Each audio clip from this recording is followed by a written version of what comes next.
Assalamualaikum warahmatullahi wabarakatuh.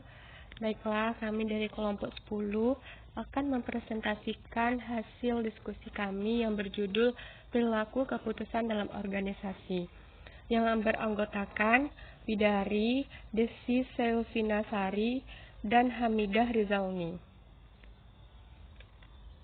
Pembahasannya yang pertama yaitu definisi pengambilan keputusan, proses dan model pengambilan keputusan, tipe keputusan, gaya pengambilan keputusan, etika pengambilan keputusan, dan bias dan kesalahan dalam pengambilan keputusan.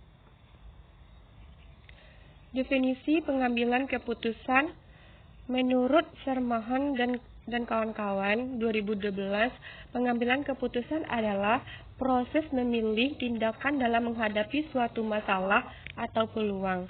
Hasil keputusan dapat berupa tindakan yang berasal dari adanya masalah, alternatif penyelesaian masalah, dan berpengaruh terhadap organisasi.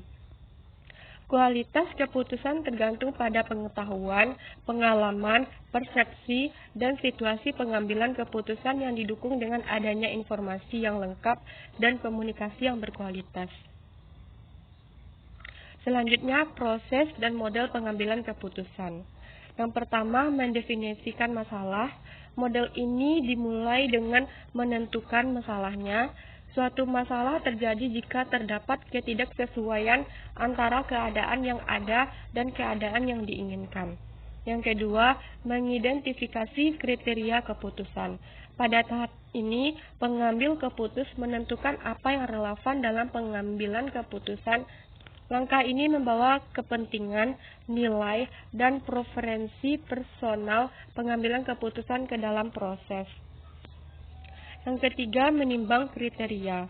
Kriteria yang diidentifikasi jarang semuanya sama pentingnya sehingga langkah ketiga mengharuskan pengambilan keputusan untuk menimbang kriteria yang telah diidentifikasi sebelumnya agar diberi prioritas yang benar dalam pengambilan keputusan. Selanjutnya, menghasilkan alternatif. Langkah keempat, kewajiban pengambilan keputusan untuk menghasilkan alternatif yang mungkin bisa berasal dalam menyelesaikan masalah. Tidak ada upaya yang dilakukan dalam langkah ini untuk menilai alternatif, hanya untuk mencantumkannya. Yang kelima, menilai suatu alternatif pada masing-masing kriteria. Setelah alternatif telah dihasilkan, pengambil keputusan menganalisis dan mengevaluasi secara kritis masing-masing alternatif. Hal ini dilakukan dengan menilai setiap alternatif pada setiap kriteria. Selanjutnya, menghitung keputusan optimal. Langkah terakhir dalam model ini membutuhkan perhitungan keputusan yang optimal. Hal ini dilakukan dengan mengevaluasi setiap alternatif terhadap kriteria tertimbang dan memilih alternatif dengan skor total tertinggi. Selanjutnya, tipe keputusan.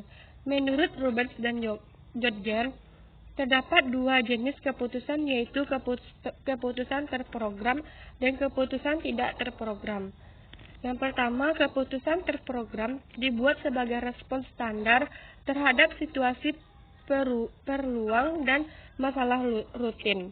Keputusan ini berurusan dengan hal-hal di mana pengambilan keputusan sudah pernah dialami.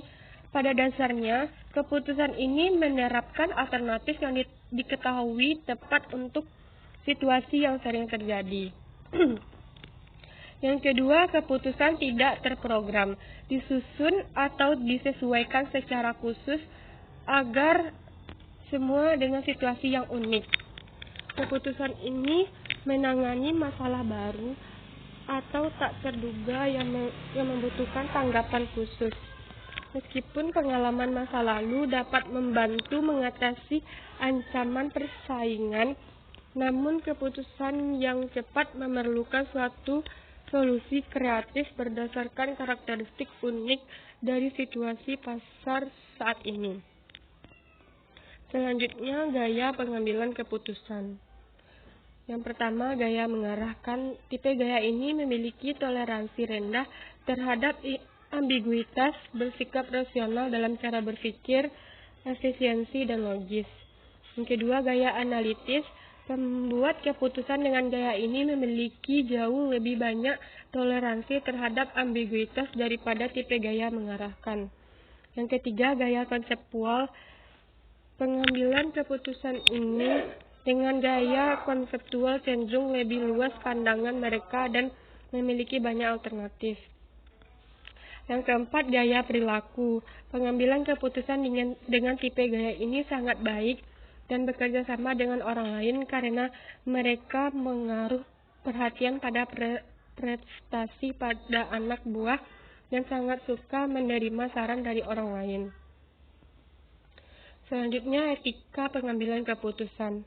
Dalam pengambilan keputusan, organisasi memasukkan etika sebagai pertimbangan pokok. Dengan kata lain, organisasi merupakan pertimbangan moral dalam setiap proses pengambilan keputusan.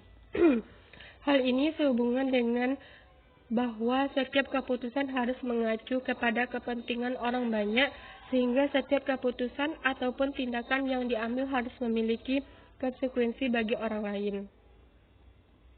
Selanjutnya, bias dan kesalahan dalam pengambilan keputusan. Yang pertama, bias terlalu percaya diri.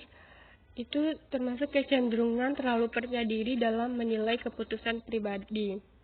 Yang kedua, bias jangkar, yaitu kecenderungan untuk berpaku pada informasi awal dan tidak menyelaraskan pada informasi selanjutnya.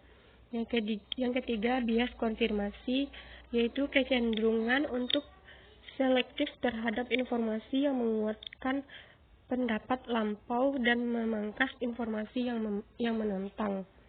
Selanjutnya, bias ketersediaan, yaitu kecenderungan melakukan keputusan pada informasi yang mudah didapat dan dimulai. Selanjutnya, eskalasi komitmen, yaitu eskalasi komitmen. Selanjutnya,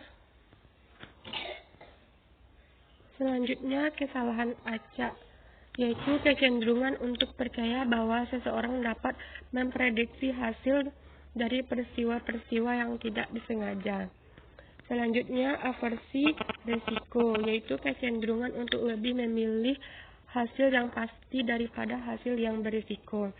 Selanjutnya, bias peninjauan masa lampau, yaitu kecenderungan untuk pura-pura yakin telah memprediksi hasil dari sebuah peristiwa secara akurat setelah hasil tersebut benar-benar diketahui.